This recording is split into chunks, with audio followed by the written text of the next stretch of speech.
Hey there, I know you're on a journey from grief to growth, just like I am, and you may be looking for tools to help you live a more soul aligned life. Well, head over to my Grief to Growth store. It's your one stop shop for inspiration, for healing, and for transformation. Inside there, you're going to find some free resources to help you get started. You'll find guided meditations to calm your mind and reconnect with your spirit. You'll find signed copies of my book, Gems of Healing. You'll find my brand new Oracle deck to help you tap into daily divine guidance. And there's some powerful mini courses designed to fit in your busy life and move you forward one gentle step at a time. So whether you're deep in grief, seeking spiritual growth, or just ready for a reset, there's something waiting for you right now. Just go to grieftogrowth.com/store, grief numeral 2 growth.com/store, and start exploring. Close your eyes and imagine. What if the things in life that cause us the greatest pain, the things that bring us grief, are challenges? Challenges designed to help us grow, to ultimately become what we were always meant to be. We feel like we've been buried, but what if, like a seed, we've been planted? And having been planted, we grow to become a mighty tree. Now, open your eyes. Open your eyes to this way of viewing life. Come with me as we explore your true, infinite, eternal nature. This is Grief to Growth, and I am your host, Brian Smith. Hey there, I'm Brian Smith, and welcome to Grief to Growth. And whether you're joining us for the very first time or you're a longtime listener walking this journey with me, I'm really glad that you're here today. This podcast is all about helping you navigate life after loss. Together, we ask the big questions.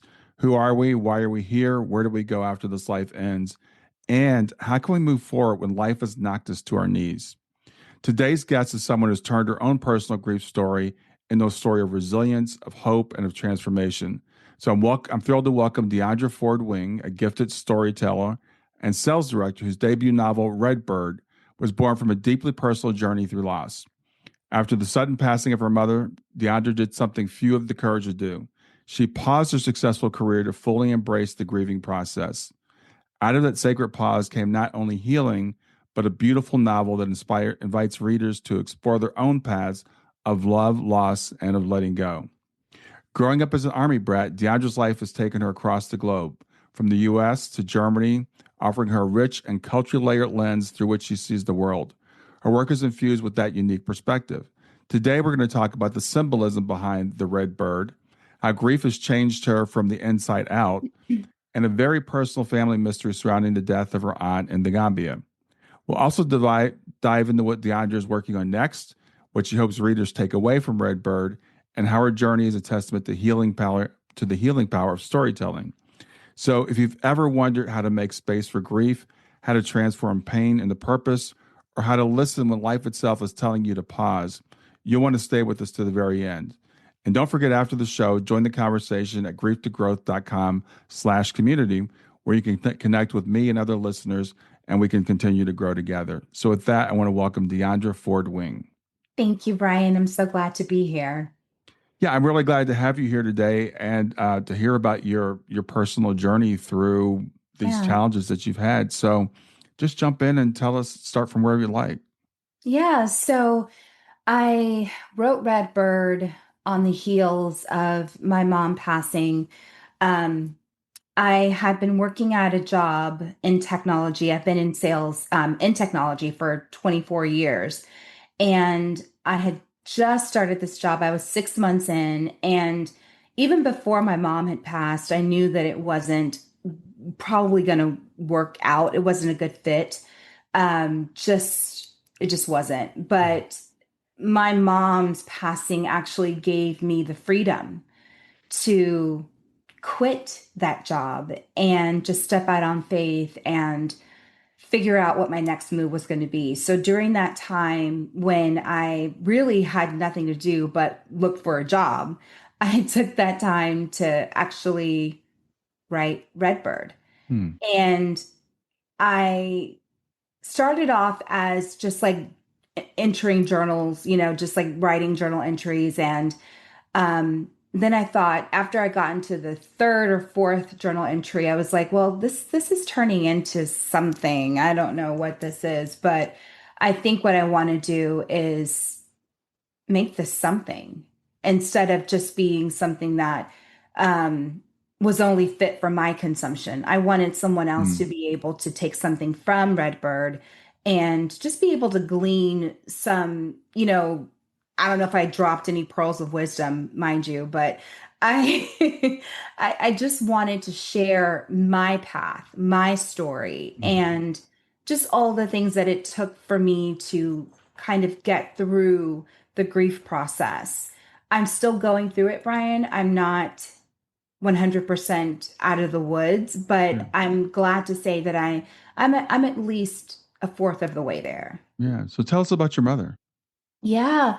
Oh my God, Sandra. Okay, so Sandra Ford was an amazing woman. She was an amazing mom, an amazing educator. She came from a family of educators. Hmm. Um, she taught English for over 30 years, and she just was a light.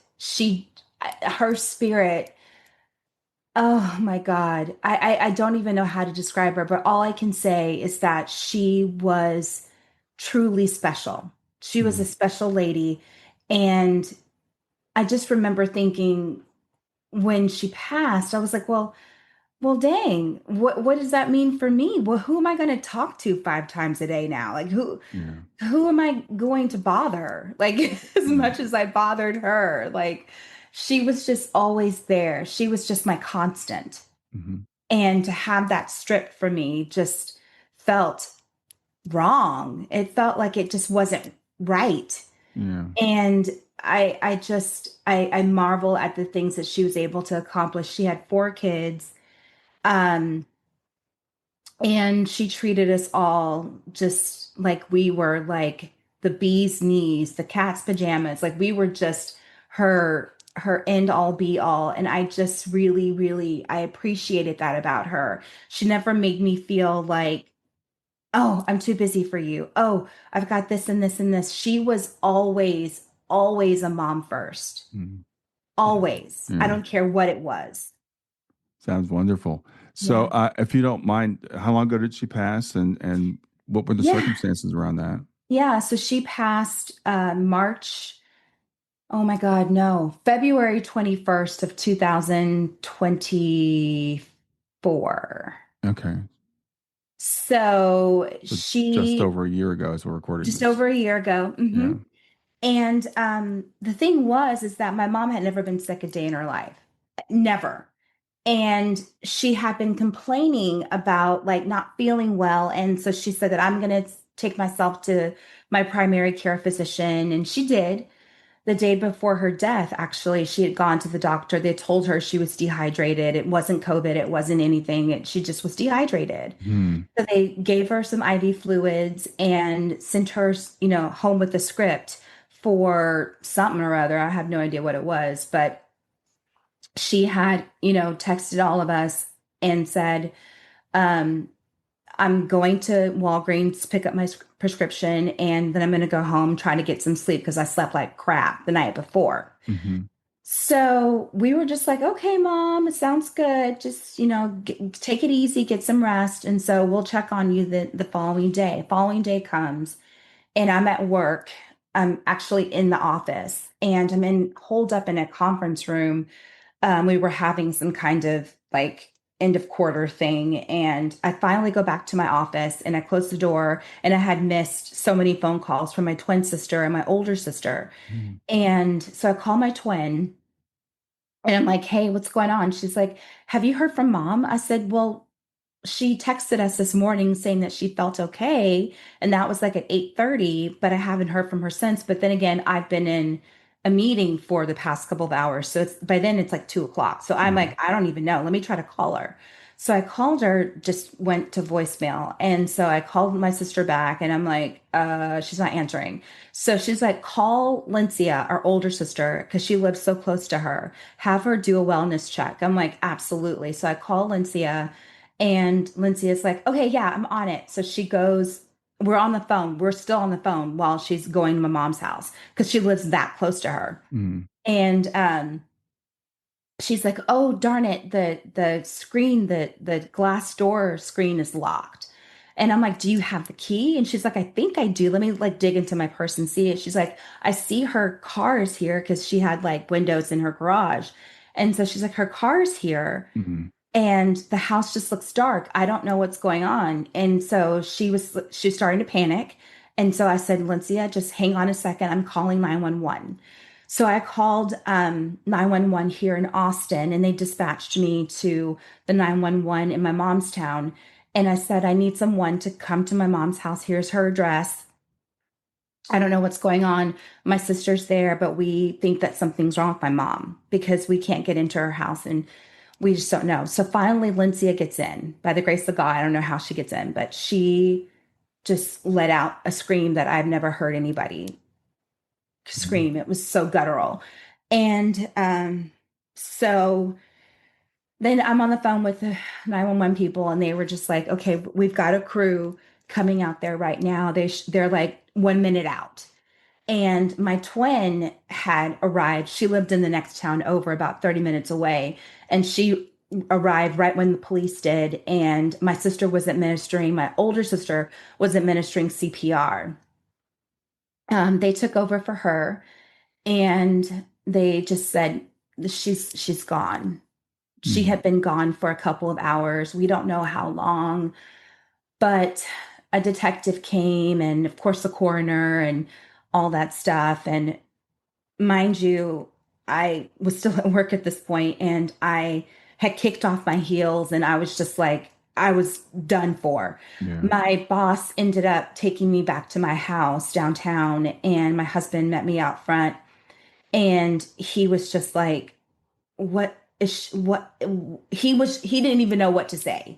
Yeah. He had no words. He was Yeah. like, "Are you sure?" And I'm like, Right. they said that she's gone. And so he's like, "We got to get down there." So my boss leaves, we get on the first thing smoking, we get in the car, and we like head on over to the next town. And it's usually about an hour to get there, but it was like a 45-30 minute drive. I kid you not. We were going so fast on the toll road, and I'm like, oh my God. We get there, and it was a scene. I mean, there was the forensics guy, the detective guy, the coroner, like everybody was there, and it was just so crazy. And my brother had pulled up at the same time that I did. He was just leaning over his car, and he was just like convulsing. He was crying and inconsolable. I get out of the car. My husband had stopped it, and I get out and I run to him, and I'm like, is she really gone? And he was like, that's what they said. We just all were in a state of, we cannot believe I it. We understand. cannot believe it. And so months later, we found out that she just basically just died. She just died, much like her mom had, much like my aunt had. Mm. Um, they just died. So there was no medical explanation. No, no, really. They just said that it was hypertension, and just your standard run of the mill. If they don't have a way to assign anything to it, they Right. just slap on hypertension or something to it. Yeah. But it really, to me, it just sounded like she was just ready to go. That's what it just sounded like to me. I Yeah. felt that in my spirit. I Yeah. really did. Well, Deandra, first of all, I'm so sorry for your loss and sorry Thank you. to have you go through that again. But I think my daughter passed away similarly. It was she's in her Oh my sleep. God. Oh Um, my God. yeah, she was 15, and she just didn't wake up one morning. And then just a couple of weeks ago, I had a friend. He was 59, and he lives like we could see him from our house, their house from our house, and he passed away suddenly. So that sudden loss. I understand when you say no, they can't. This can't be. This can't be real. And so, what was it like for you as you woke up days, months later? What was like? Did you have that feeling like I did? You wake up in the morning, you're like, did this really happen? Stay with us. We'll be right back. Hey, you know me, I'm Brian, but you may not know I've been part of IANS, the International Association for Near Death Studies, for over 8 years. I've attended, I presented, and I've witnessed firsthand how life changing this community can be. Now, whether or not you've had a near death experience, IANS is for anyone who's ever asked the big questions. What happens when we die? Why are we here? What does it mean to live fully now? This year marks 50 years since the birth of near-death studies. To honor that, IANS has launched the Chrysalis campaign, an effort to grow the organization so that it can continue bringing these powerful messages to the world. If you join IANS at the supporting level or higher, or donate $100 or more, you'll receive a beautiful limited edition commemorative mug as a thank you. But more importantly, you'll be part of something truly meaningful. Visit IANDS.org, IANDS.org, and click Give to support this vital work. Because the more we understand death, the more deeply we live. I did. And that actually happened for me the next morning. I was like, because it was like muscle memory. I reached for the phone to call my mom. Right. I'm sorry, my dogs are barking. Oh, that's okay. Zoom blocks it out, so don't worry about it. Okay. Yeah. But I woke up the next morning and reached over to grab the phone to call my mom. And I was just like, oh crap, she's not here. Yeah. And so my husband was like, what do you need? Okay, so I realized the moment it hit me was the next day when I woke up and tried to call her. I picked up the phone to call her, and then I was like, wait a minute, she's not here. And so then my husband was like, what do you need? And I said, Ben, I need to scream. And he said, okay, do it. He put in some earplugs and he let me go to town. It was the most satisfying scream I've ever let out in my entire life. And I just broke. I broke in that moment, and I haven't broken since then. And I haven't allowed myself to cry since then. I don't know why I can't do it. I can't. I think I'm in some type of weird space where I just want to not think about it.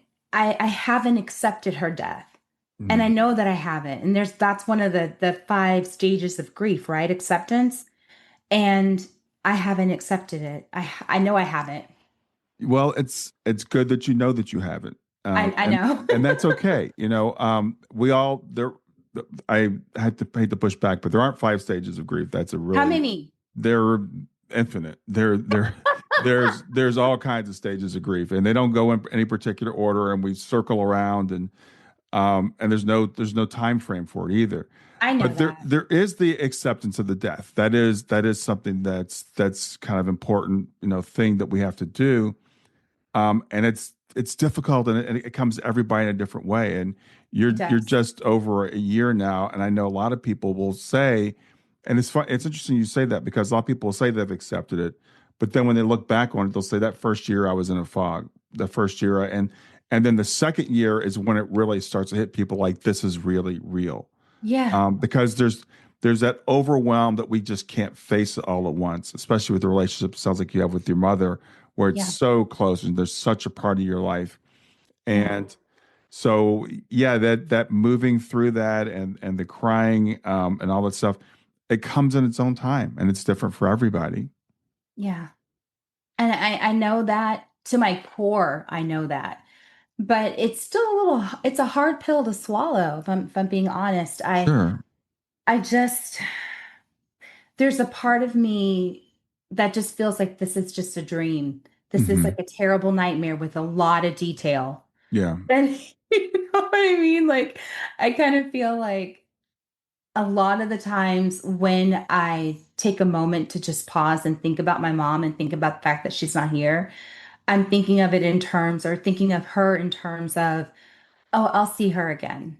And that's healthy, yes, but not to the point where I'm thinking I'm going to see her tomorrow. No, not like that. But I just want the chance to just to say, hey, mom, one last time, just to pick up the phone and just to hear her voice and to hear her laugh and to hear her, make fun of me or something crazy. Like, she was just so quick-witted, and just, I just miss her. Yeah. And tomorrow's Mother's Day, and this is my second Mother's Day without her. And the first one, oh my God, I don't even know what the hell we did. Me and my siblings, I don't know what we did, but we were all together. Okay. I think it was just a blur. But my sister, my twin sister, she ended up having something at her house, and we all got together, had mom's favorite things, and just celebrated her. That's awesome. And we're doing the same thing today because we That's can't do awesome. it tomorrow. So Yeah. after you and I talk, I'll be going to see my sisters and brother, and we're just gonna honor my mom like we usually do. Well, I thank you for sharing that and for being so open and vulnerable. And as we're having this conversation, I'm thinking about my neighbor who just passed away two Yeah. weeks ago. No, it's been a month. It's been a month Oh ago. It was April gosh. 7th. And I was speaking with his family, of course, and just a great guy, and this is speaking with his daughter, who's going through exactly what you're going through now, but only, she's only a month in. Yes. And so I understand, I work with a lot of people that are going through grief, and I've been recently, it's really weird. I've been talking to a lot of widows, people who've lost their spouses, Oh God. and there's two aspects. There's the, yes, they're physically gone, and that is hard. You can't pick up the Hmm. phone and talk to them. You can't hear them teasing you. You're not going to hear their voice. I believe they're still with us, though, in a very real way. So there's the denial that we go through about their physical passing is Yes. something that it's eventually we have to accept. Like you said, I'm going to see it again. I was talking with a client yesterday, and I was talking about my daughter, and I said it's kind of like when my other daughter went off to college. I mourned when she left to go to college Of because she course. wasn't going to be living in the house anymore. And my client's like, well, but you knew you were going to see her again. I said, yeah, I knew I was going to see her at spring break or whenever. It wouldn't be for a while, but I knew, and I know I'm going to see Shayna again, Yeah. but it won't be. I said most likely it won't be tomorrow. It could be, I don't know, but most likely it won't be. It won't be tomorrow. It might be a while, and that's the difficult thing when we're dealing with that grief, and you have the belief you're going to see them again, but you don't know when it is. That's it. That's it. And I earlier this week I was so mad at my mom. I Yeah. was so mad at her. I actually was in my bed and I was talking out loud to her Mm-hmm. pointedly. I Mm-hmm. said, Mom, you know what? This isn't working for me. Mm-hmm. I have not seen you. You have not graced any of my dreams. What's going on? Are you having a good time up there? Like what's up? Yeah. And I was like, but you need to show yourself because I'm really starting to lose faith that once we die, is it really the end or do we live somewhere in the ether? Like I don't know. I started to lose faith a little bit that day. Mm-hmm. And so Mm-hmm. the next morning I get up at my normal time 6 and start walking the dogs around 7:30, and I make a right out of my front gate, taking my dogs out, and I happened to look to the right, and there was a brilliant, brilliant red bird. Mm-hmm. It's a brilliant cardinal. And I was like, Mom, Mm-hmm. I was like, okay, so you heard me last night. That's awesome. And the bird started singing, and then it just flitted away, just flew away, Yeah. just flew away. And Yeah. I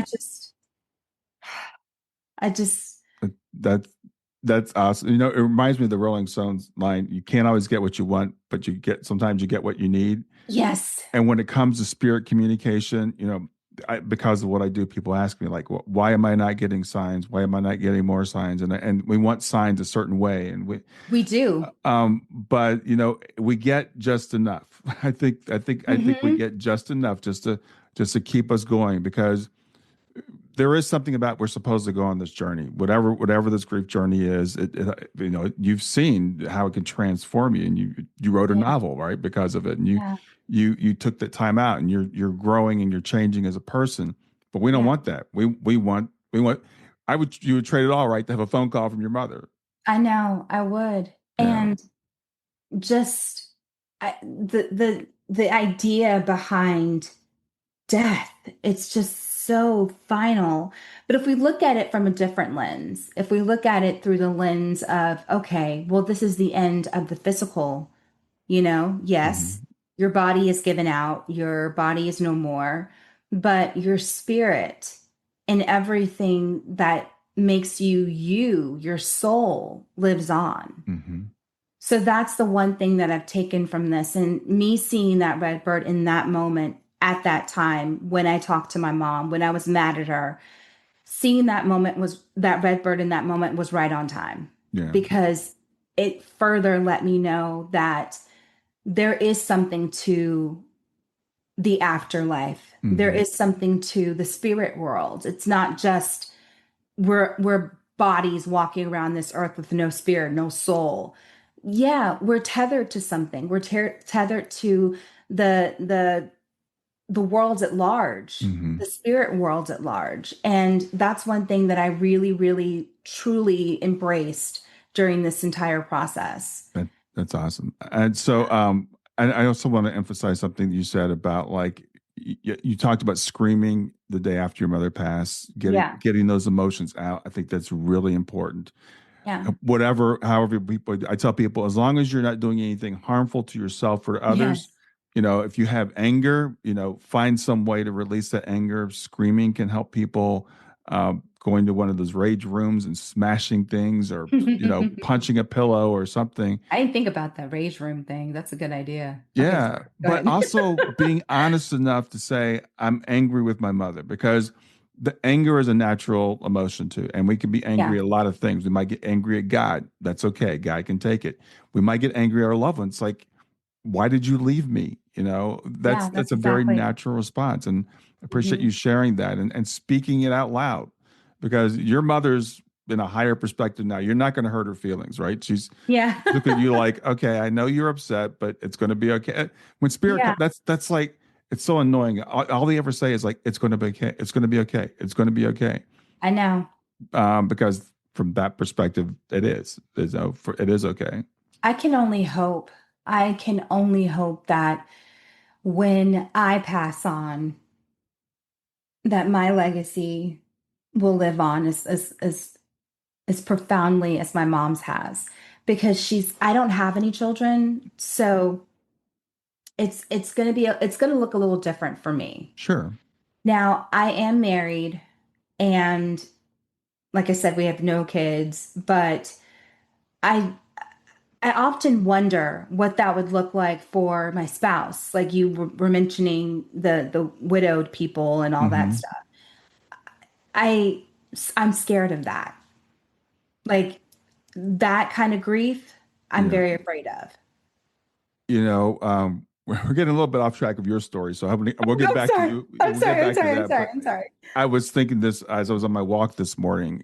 Losing a child it's horrible. I can't even And describe. she was so young. Yeah, she was 15. So, but I've been working with these people who've lost a spouse, and I'm like, that's the other part of you, And Yeah. I was listening to the song, "The Biggest Part of Me," actually this morning, and it was inspired me. I'm going to write a blog article about it, because hopefully you have that. We get to have that kind of relationship where that person is just like they complete us, and Yeah. if you lean into that, that is a very scary thing, because when we It take that is. vow till death do us part, when we're young and we're healthy, we're like, oh yeah, till death do us part. And now I'm at the point where it's like, no, now I know that means one of us is going to go first. I know. I And, know. and that is a scary thought. Yeah. It is, isn't it? It Yeah. really is. But let's talk about, and I'm going to steer the ship a little bit here Yeah, because please. it really brought me to my aunt. So my aunt Sean, we affectionately called her Sean, but her name was Audrey. She was like me, no children, but she had never been married. Mm-hmm. So when my grandfather, her dad died, she was his primary caretaker. He had Parkinson's, right? So um after he had died, I want to say, oh my God, was it 2020? Oh, it was not during the height of COVID, but it was around COVID time. So it's around 2021, maybe. He passed away. She ended up selling all of her things, selling everything, her car, her possessions, whatnot, whatever she couldn't use. She became an expat. She moved from the States to the Gambia. Mm. Didn't know a soul, but she said that the ancestors were calling her to West Africa, to the Oh, Gambia. wow. And I'm like, what, girl? And I was like, we don't know anybody in the Gambia. Are you sure that that's where you want to go? Like, it was just, it didn't make any sense. But she always was a free spirit, you know? And I recognized myself in that. Hmm. So I was all for it. I'm like, you do what you want to do. Whatever you want, I'm here for you. So she was gone within the space of like 6 months. She had sold everything. And then next thing you know, she's on a plane, one-way ticket, everything. Wow. So she gets to the Gambia, immediately touches down, and she starts making all these plans and doing all these things, making all these moves. She bought land. She bought a taxi. She was going to build a shop for women with essential oils and things like that for hair care and things, just all these wonderful things. And we were coming up with names for her little shop. It was going to be called Kintis Cottage. And I was drawing up a logo for it. And so we could like, just have all these cool things in there. And so we were doing all this stuff. And mind you, this is, over Zoom and over email and all this stuff, but we were having a good time figuring all that out. But meanwhile, she met this guy over there. Now, I am prone to think that she knew him before she went to the Gambia because that's just the way that my mind works. Mm. But I don't know. We'll never know. It's an unanswered question. We'll never know. But her and this guy were slated to be married 2 weeks prior to her death. Mm. And all I know, anyone knows is that we get a phone call at 5 o'clock in the morning from this fiance of hers, calls my mom, and he's like, Sandra, Audrey's gone. And she said, gone where? To the store? It's 5 o'clock in the morning here. What are you doing? Like calling me at 5 o'clock in the morning. What's going on? Mm-hmm. And he was like, no, she's not with us anymore. She's dead. And my mom just lost all of her marbles and called my older sister. She came over, then she called me, and then it was just a hot mess. But Mm-hmm. the entirety of the story was just that they had been to dinner that night. They had met some friends at this local, dive bar or something. And she went to sleep, and he had gotten up in the middle of the night and he had to go to use the bathroom. And he said that when he came back to the bedroom, she was looking kind of funny. So he was trying to rouse her, and he splashed some water on her face because she wasn't responsive. And she basically passed away in her sleep. Mm-hmm.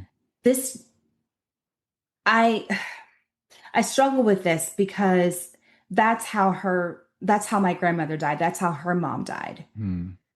That's how my mom died in her sleep. Right. A year after my aunt Audrey passed. Wow. And they were all relatively young. My mom was 70, so she made it farther in life than either of those women did. Mm-hmm. My grandmother, when she passed, was 48. Mm-hmm. Okay. And my aunt Sean, or Audrey, was 53. My mom had made it to 70. But they all died very similarly. Mm-hmm. Whether it be stroke related, hypertension, I don't know. But I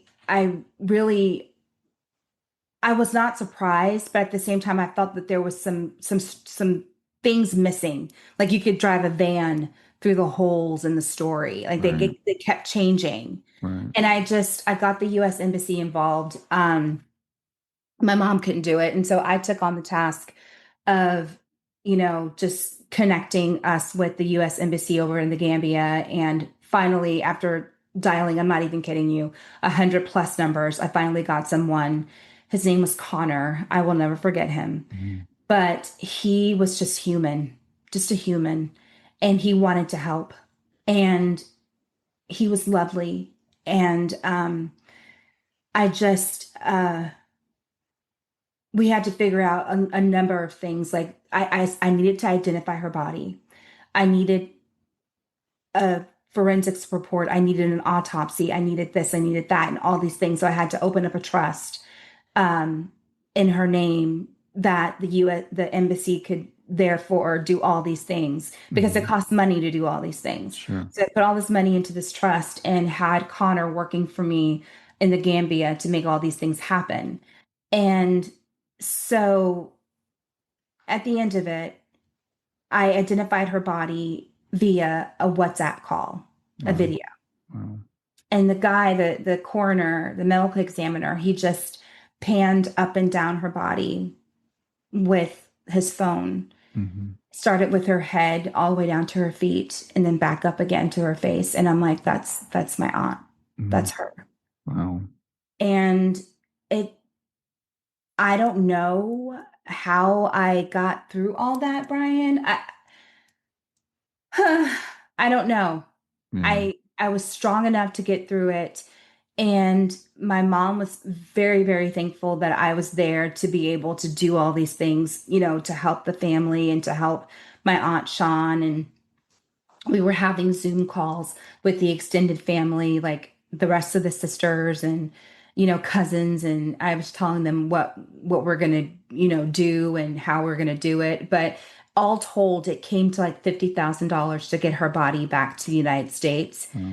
They call it repatriation. And at the end, we decided that that was just ridiculous when she really wanted to be in the Gambia and not set foot on US soil again. So my mom said, okay, let's have her buried there. So I got her a nice coffin and got her a burial spot in a Christian church in the Gambia under a big tree because she loved trees and she loved the beach. And Connor went to her funeral and he took pictures and he just said, she's resting peacefully now. And I said, thank you, Connor. Like he didn't have to do all that, but he did. He wanted me to know that she was laid to rest and that everything went okay. Yeah. Well, I'm so sorry you went through that. That's it was tough. I'm telling you. We got some of her things back from the embassy. I don't think that anyone's opened the box yet. It's still in my mom's garage. I don't even know what to do with it. So she never opened it. I never opened it. I don't know. Yeah. Stay with us. We'll be right back. Hey there. You know I'm a grief guide and author, but you may not know I'm a proud member of IANS, the International Association for Near-Death Studies. I've been a part of IANS for over 8 years, and I've even had the honor of presenting at some of their events. Now, whether you've had an NDE or simply curious about life after death, IANS can open your heart and your mind. Join us August 27th through 31st, just outside of Chicago, at the Hilton Oak Brook Hills for the IANS annual conference. It's a powerful 4-day gathering of nearly 1,000 people exploring consciousness, healing, and the continuation of life. You're going to hear from world-renowned speakers like Raymond Moody, Bruce Grayson, Diane Hennessy Powell, Mark Anthony, and Carolyn Mace. And don't miss our healing center with Reiki, massage, mediumship, and spiritual counseling. Visit conference.ians.org to register. Come, be informed, be inspired, and be among those who know we are more than our bodies and love never dies.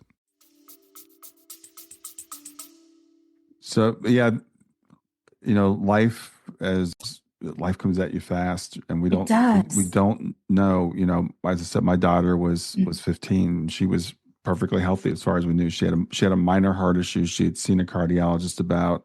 He had said, come back and see me every 2 years just to make sure this issue hasn't gotten any worse. She was on no medications. She was on no restrictions. She was an athlete. And, the thing that that it's hard for us to accept as human beings is we don't have any control. We don't. We have zero control. We have this illusion of control.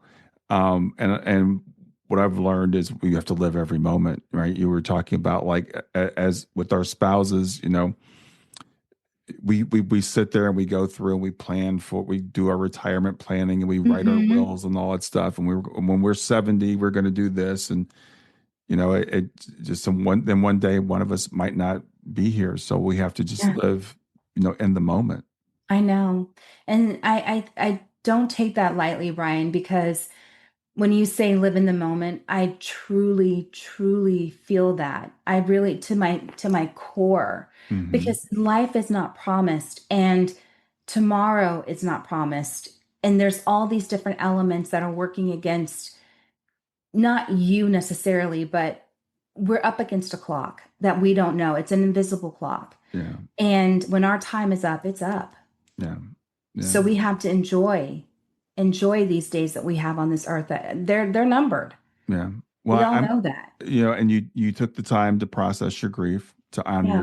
your grief. And I know not everybody can leave their job and do that, but I've spoken with several people who have. They'll just put a stake in the ground there, and they'll like, okay, I'm doing something that's not bringing me joy, so Yeah. I'm going to stop doing that because I don't know how long I have, and you can always pick up and do something else later. But it's really important to honor our grief and to take that time.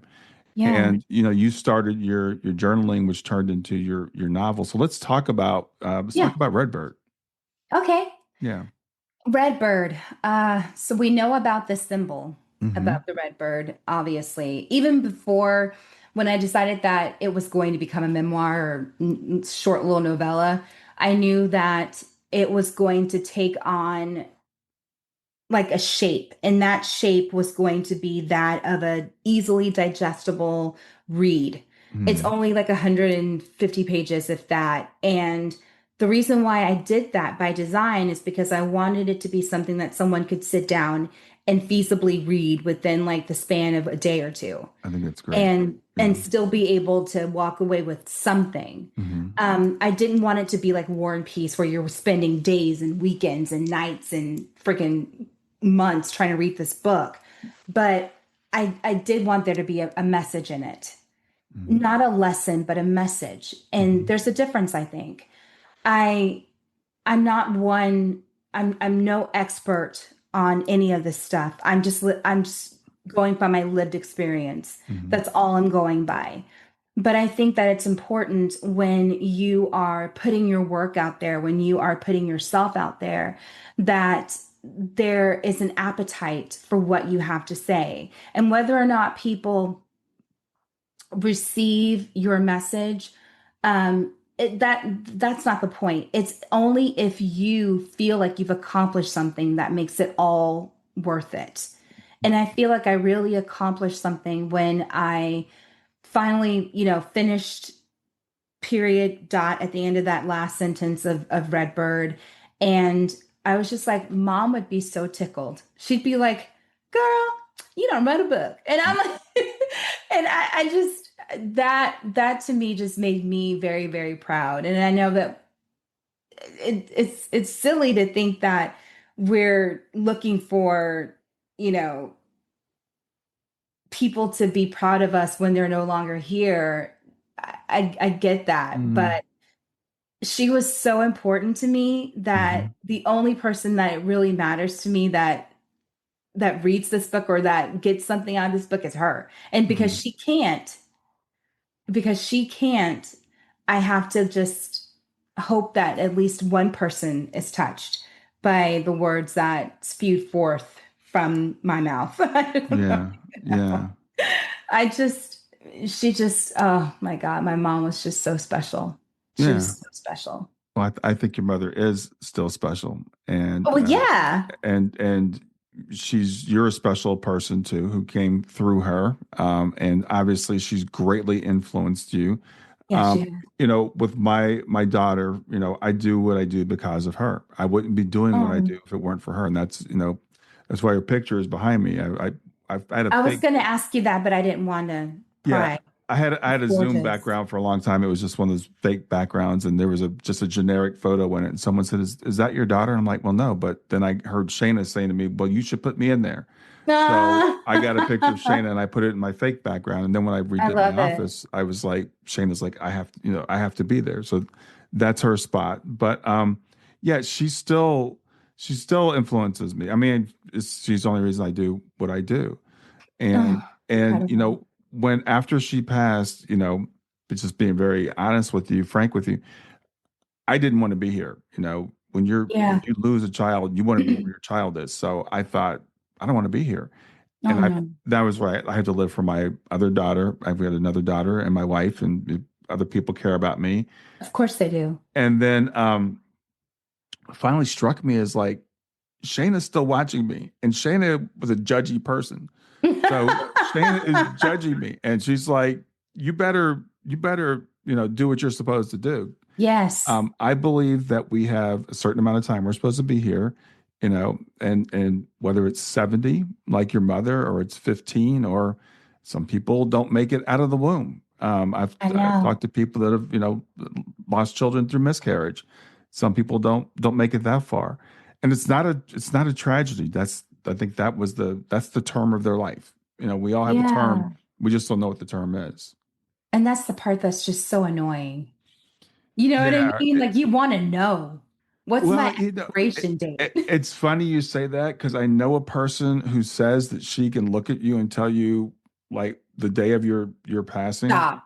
Stop. and I was like, because I've always said I want to know, right? Because you have to do a retirement plan. I was like, and when she said that to me, I was like, no, I don't want to know. Don't tell me. Don't tell me. I Yeah. realized I don't really want to know. Oh my God. Yes. Because then you're fighting the clock. Well, yeah, be careful what you wish for, right? Oh Yeah, my so God. Can you I thought, imagine? oh, I could ask her because I mean, she doesn't publicize that she can do that, but I was like, I know her well enough. I could ask her, and I assume she probably would tell me, but I realized there's something about the mystery that I think it's built in. We're Yeah. supposed to have that mystery. It's It's the kind of like mystery if you're that watching keeps a you movie going. and someone tells you the end of the movie, then would you just turn it off, right? It's like, well, why should I even watch it? Yeah. That is so true. Yeah.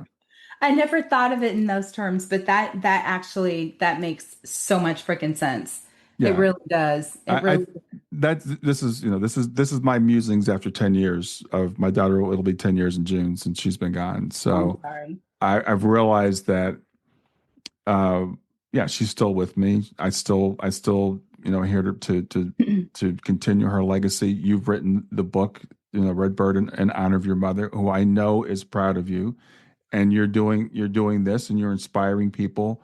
And when we talk about legacy, we have sometimes very particular ideas of legacy. It's like Mhm. making a lot of money, leaving money, doing foundations, stuff like that. But your legacy is the people that you touch. The Oh legacy is my the God. people that you inspire. And we don't know, like you just putting this out there, you're gonna touch somebody that you'll never know. I know. And I thought about that. And I was also kind of afraid too, because like, what if no one receives the memoir the way that I want them to? But it's out of my hands. Yeah. Reading is subjective. Like art is always subjective. You have to, people just take it, consume it, get what they want to get out of it, and then move Mhm. on. Right. So I can't assign a personal kind of feeling towards what someone else takes away from my book. But um, I think it's worth mentioning that I was very afraid to actually put it out there. Hmm. I really was. Yeah. No, I think I know it's very common. I know a lot of people have written books, and I've written a couple myself. Yeah. And you put it out there, and they're like, well, what if nobody buys it? So what if nobody buys it? Who Yeah, cares? so what? Who Yeah, cares? yeah. That It's wasn't the goal. The goal was just to write the thing. right. The goal is exactly you said. It's to express that. It's to let that expression out. That is it's a great form of healing. By the way, Yeah. journaling has been shown to have great benefits, and journaling publicly, maybe even more so. And Yeah. and then to sit here as you're having every time you have one of these conversations, you're healing a little bit, hopefully. I Um, I hope so, Brian. I yeah, I hope think so. I think you are. I think you are, and you're again. There's no time frame on our grief, and when we go through the different stages, Yeah, it's a growth process. it is. Yeah. It's one that I never thought I would ever. I know that sounds so stupid. I was going to say that it's one that I never thought I would ever have to go through. I knew that my parents were going to go on in this Hmm. world. I knew that they were going to leave this earth at one point or another, but I just did not expect. And that is the thing. That is the thing that kills me because I had been mourning my mother's passing 2 years prior to her death. Do you Hmm. want to know why I say that? Why? Yeah. Okay. I don't know what it was in me that started prepping for Yeah. her death. Yeah. And I'm not kidding. So have you heard of this thing called Storyworth? I have not, no. Okay, so essentially what it is, it's a company. You have a subject. In this case, it was my mom. Mm-hmm. And that subject gets asked questions every single week. Oh, Those okay. questions then turn into a book about Okay. them. Mm-hmm. And you can gift it to your family members, like your brother, your sisters, and whomever you want to learn more about your mom or whoever the subject is. So I said she had just retired. So we started this about a year before she died. And she had just retired. And she's like, I don't want to do anything but watch Judge Judy. I said, Mom, you're going to do something and we're going to do this project and you're going to freaking like it. And we're going to have fun and we're going to make a book about you. Mm-hmm. And she was like, okay, send me the thing. So I sent her first question and she was just like, oh my God, I don't want to do this. And she fought me every step of the way. And then by the fifth question, she started to get into it. Mm. She was like, okay, it's like a journal entry about her life. And I'm Right. like, Mom, you wrote journals all in journals all the time. This is just a computer and you just input it in there and just move on with your day. It Mm-hmm. takes like 10 minutes, if not 5. And so she was like, okay, I'll do it. So by the end of it, we had 3 questions left and then she died. Okay. Mm-hmm. So I ended up editing what she had written. And even though we were 3 questions away, I had it printed up and I gifted it to my sisters and brother Wow. and my niece. Right. And my older sister goes, how did you know? Like, this is so timely.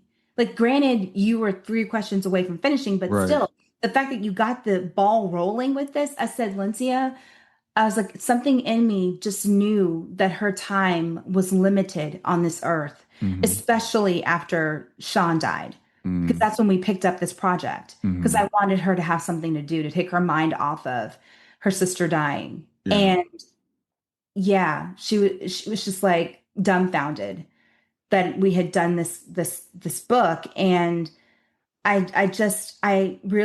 think it was just foresight. I don't know what it was, but I really I knew that I was going to eulogize her. That's number one. I've always known that. And I told her I was going to do it. Mm-hmm.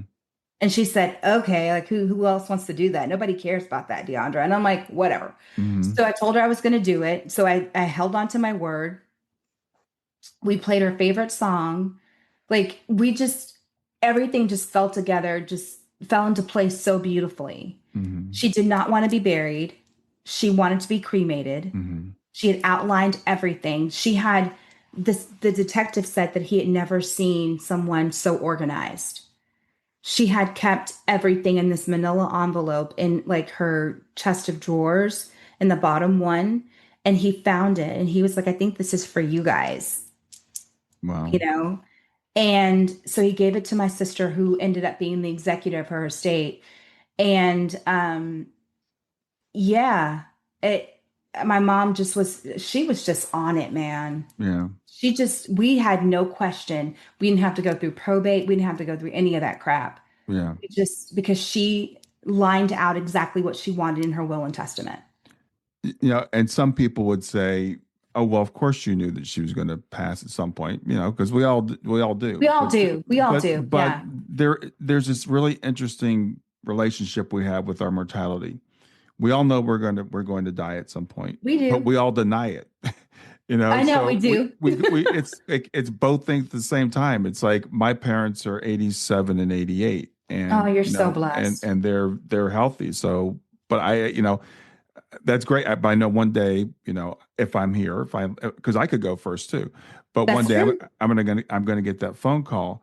And again, we talked about earlier, we stand there and we say our vows, our wedding vows, till death do us part, but we never think it's actually going to happen. I know. But it It's is. just emotion. That's why we have to live every day, embracing that day, and embracing the uncertainty of life. Yeah. I believe that you and your mother, just from the hour I've been talking to you, that connection's like that, and you have a soul contract, and I think at some level you remembered this is the time's coming up. At some level, I think she remembered this time is Ooh. coming up. It's not at a conscious level. It's not at a human level. My daughter Shayna, when she was like 10, said, "I don't want to grow up," and we're like, "Shayna, you have to grow up. That's part of the deal. You know, when you come into the body." And I used to say to her, "Shayna, I don't think you ever fully incarnated." She was lazy. She didn't like. I mean, she was a great athlete and stuff, but she would. I carried her upstairs like a lot of times. She was 15. She was 5'10", but I would carry her upstairs because she's like, "I don't feel like walking."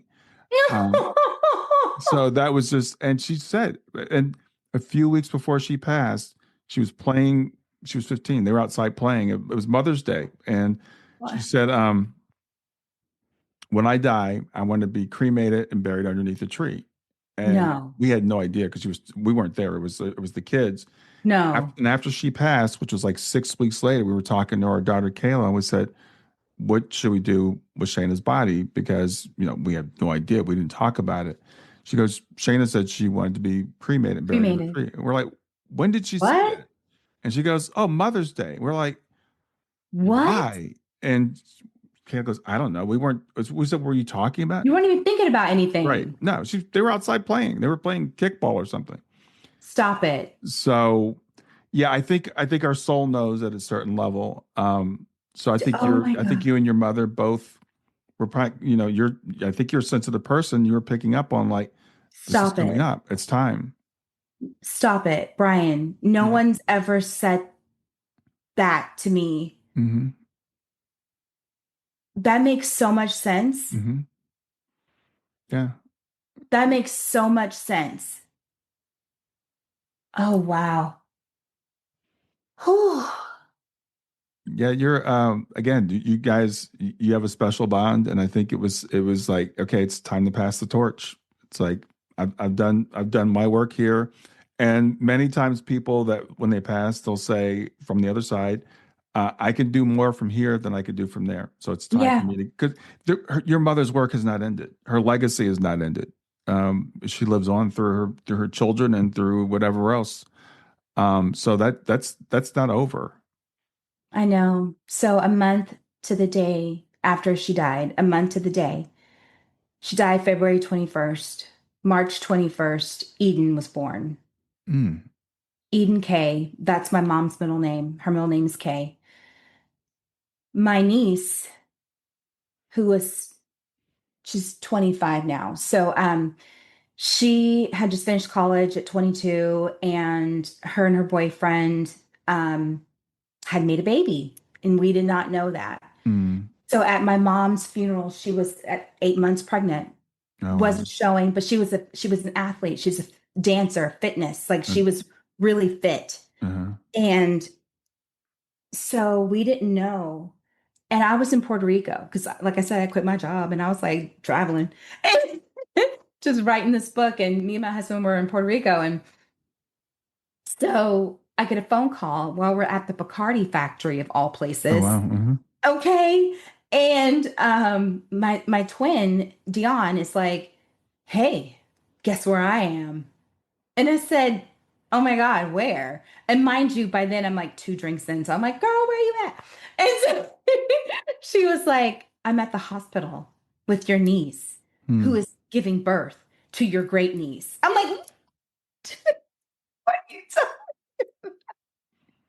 It was so crazy. But she had Eden a month to the day that my mom passed away. Yeah. Yeah. And I said, "That ain't nothing but mom. That ain't Hmm. nothing but mom." Because I know that we can choose when we come back, how soon we come back, when we like how, Hmm. what form, all that stuff. I guess she said, "Nah, I kind of want to be in a body again, and I'll come back as a baby and see what it do." And I don't know. I Could just don't be. know. Could be. But Yeah. yeah, but it's so funny because Eden has so many of her mannerisms. Like she Hmm. would wring her hands. Like, my mom always would fiddle with her hands. Hmm. And she had the softest hands. Oh my God, they were so soft. Hmm. And Eden does that. And I'm like, "Oh my God, she's just like mom. She's just like mom." Wow. It's incredible. There you go. It's That incredible, legacy goes on. doesn't Well, it? Deandra, we're coming to the end of our time. I really enjoyed You speaking too. with you this morning. So remind people of the name of your book and where they can Yes. get it. And, The book is Redbird, and you can purchase it on Amazon, Barnes& and Noble, bookpeople.com, or my website, which is booksbydeandra.com. And I'm also on Instagram if you want to follow me on social. It's just my full name, Diandra Ford-Wing, all one word at Instagram. And yeah, that's how you can find me. All right, awesome. Well, enjoy the rest of the day. Enjoy the time with your siblings, honoring your Thank mother. you. Thank Yeah. you so much. All right. See you later. All right. Have a good one.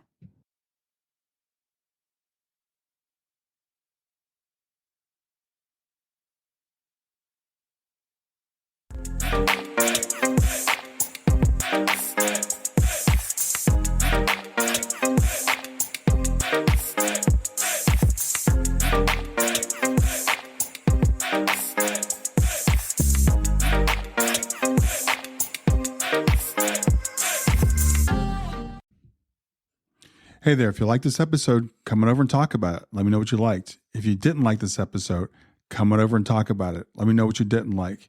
Go to grieftogrowth.com/community and look for Talk About the Podcast. I'll see you there.